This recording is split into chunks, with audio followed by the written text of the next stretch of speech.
Bata pa lang ako, namulat na ako sa kahirapan.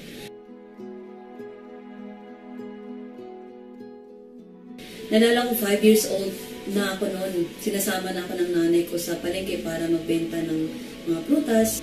Actually, ginawa ko yun hanggang tumutungo ako ng college. Sobrang thankful naman ako dahil nga kahit pa paano, natapos ko naman po pag-aaral ko dahil po doon. Nung nagtatrabaho na ako, nakaka-discourage kasi nga, yung ina-expect ko na makapagbigay ako ng sapat na halaga kinananay, hindi ko nagawa yun. Kasi sobrang late ng sinasahod ko that time. Nag-decide ako na umuwi sa amin at mag-apply na lang ako na papuntang abroad, sabi ko. Kaya nag-apply ako papuntang Hong Kong. Nung nasa abroad na ako, excited kasi makakatulong na talaga ako sa family ko. Makapagbigay na ako ng sapat na halaga sa nanay tatay ko. And then pangalawa yung sobrang malungkot kasi malayo ako sa family. Nung nasa Hong Kong na ako, hindi ko na-expect na makahanap ako ng masungit na amo. Okay lang sa akin ang trabaho kahit mahirap siya. Pero yung paano ko tratuhin ng amo ko, hindi ko talaga kaya yun. Sabi kong ganun, uwi na lang ako, di kayo maghanap na lang ako ng trabaho. Because that time din talagang I was praying to God na, Lord, sabi kong ganun, ganito ba talaga yung buhay na binigay mo para sa akin? Kailangan kong maghirap ng ganito. And hanggang isang araw may nag-offer sa akin na mag-aral ako ng caregiver. And then after a few months, natapos ko po yung course ng caregiver.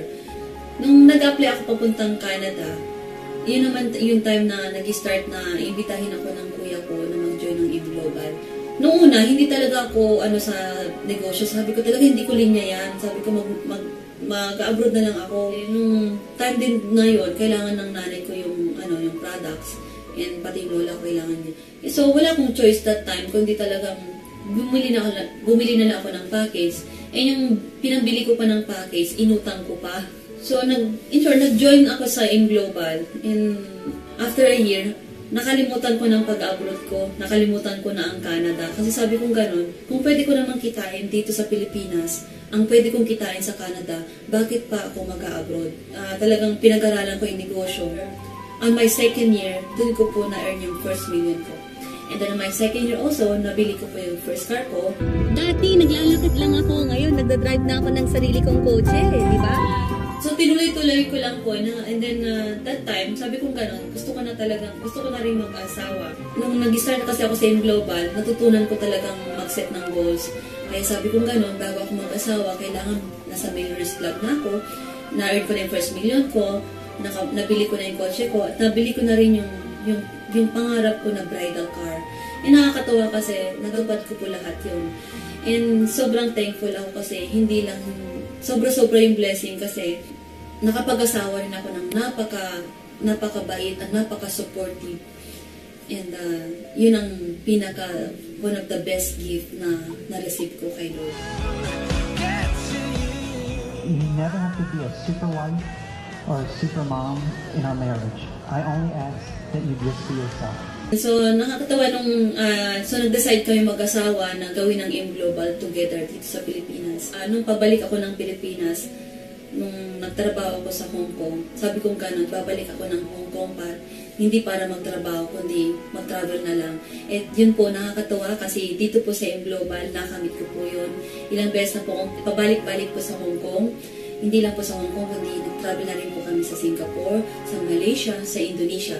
At hindi lang po yun, kundi naikot ko na rin po ang buong Pilipinas. Sobrang thankful ako kasi isa sa pinakapangarap ko rin po na mabiling sasakyan po. Few months ago, I bought my Montero Sports 2013. When I started believing, sunod-sunod ko nang nakamit mga pangarap ko sa buhay. Ang desire ni Lord sa atin is to live in prosperity.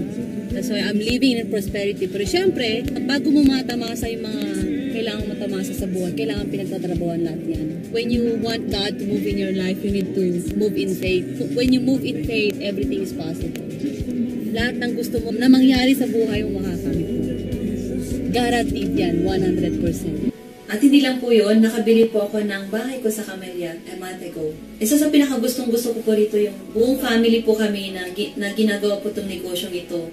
Nakakatuwa kasi 5 po kami magkakapatid na may kanya-kanya na rin pong sasakyan. Napatunayan ko na hindi lang po pala pag-abroad ang kasagutan para makamit natin ang mga pangarap natin sa buhay, kundi meron din po palang mga oportunidad sa Pilipinas na kagaya ng AIM Global na pwede nating makamit ang mga pangarap natin sa buhay kasama ang pamilya natin.